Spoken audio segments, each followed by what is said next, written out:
the Jeep Tow Palomas and beer. Let's look. Alright, go. Did you bring beer? Are you the beer delivery guy?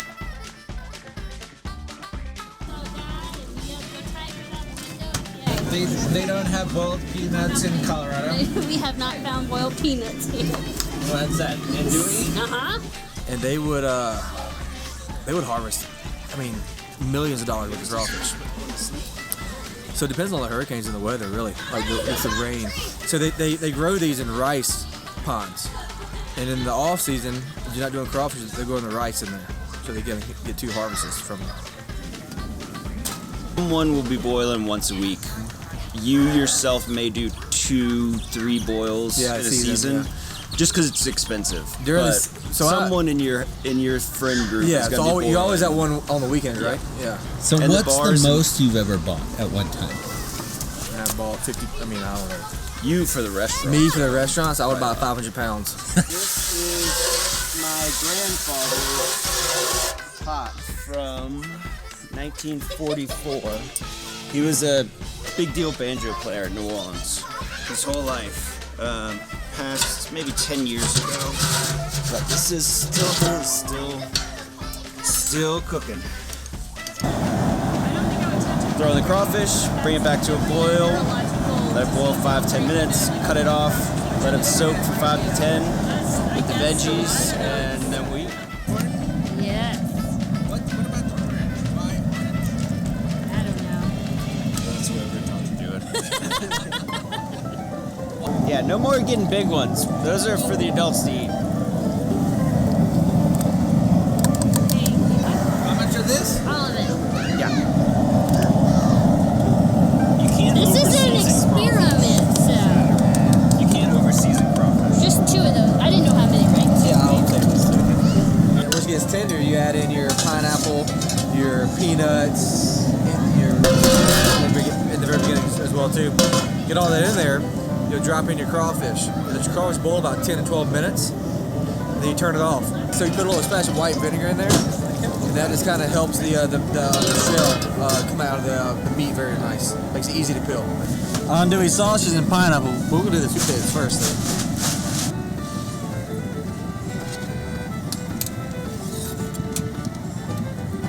Get Nathan a little. Like hermits.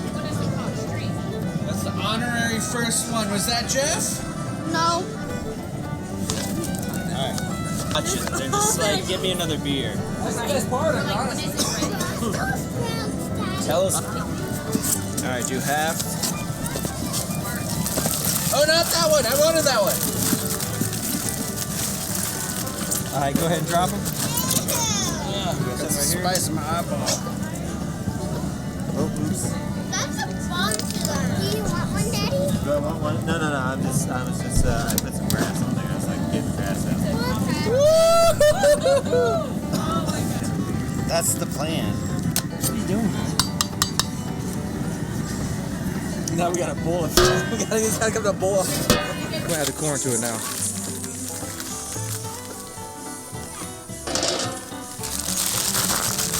Let it get a boil. Why is the corn frozen? Why not? Oh, is that good? Yeah. It'll help cool down the crawfish. And this is like ice. And the corn is already, you don't want to overcook corn, do you? You like corn that's overboiled? No. Me either. So then, what's the? Tell me about shocking monkey. So it's called Shock of the Monkey. We add the ice to it right now to kind of help cool the cooling process.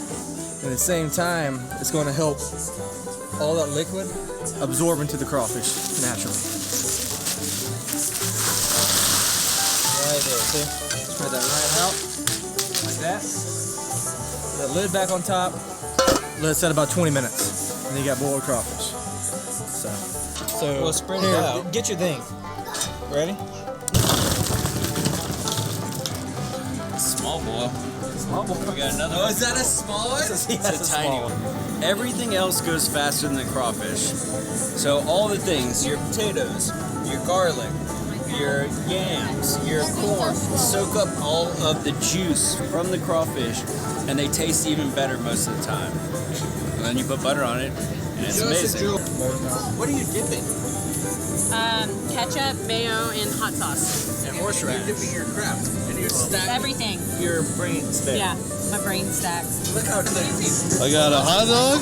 I got crawfish, Brussels sprouts, boiled peanuts, a little pineapple, a little potato, and crawfish, and some Louisiana hot sauce. Where are you from? New Jersey. Get you a cracker. Some fake butter. He was getting. But honestly, I don't even know if people in North Louisiana say. There you go, sir. Some point. What would you call this? Crawfish sandwich? I don't know. It's a Louisiana canapé.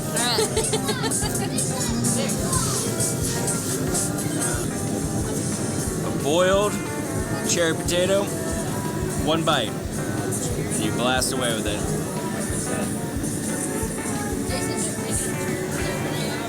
Jesus, that's good.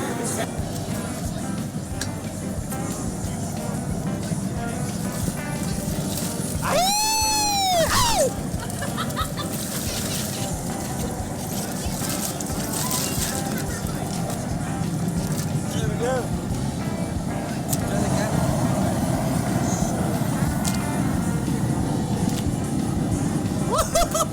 Yeah, it's a little mashed potato.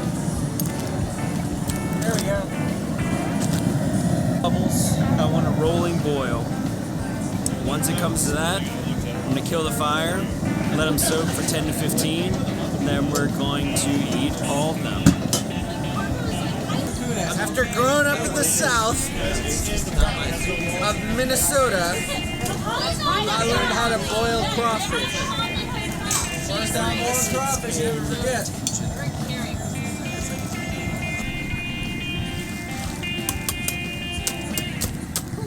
Bros, have you tried Oh, it? come on, dude, pick it up. Alright, there you go, 7 down.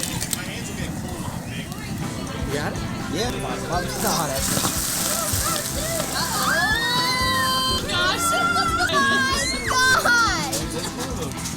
Grab the biggest one.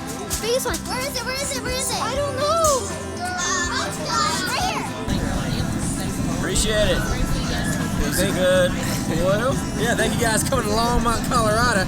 It's probably the first crawfish boil in Colorado, Longmont, I guess you could say. Love it. Good stuff right here in the storm. Appreciate it. We got 3 things we're going to talk about that's kind of a must. It's kind of a must for boiling crawfish in Colorado. Number 1, don't boil crawfish in Colorado. Altitude fucks you up. Number 2 is have more than 1 propane tank, maybe 3 propane tanks. Number 3, overcook your crawfish. Let them cook a little longer, boil a little longer, let them get tender a little bit. And I want to add a 4th one through there, Jason. The only place to boil good crawfish is in Longmont, Colorado. Who says you can't take the girl out of LA? Not Louisiana, Los Angeles. Don't tell my friends or my family I'm never taking the 118 at 4 p.m.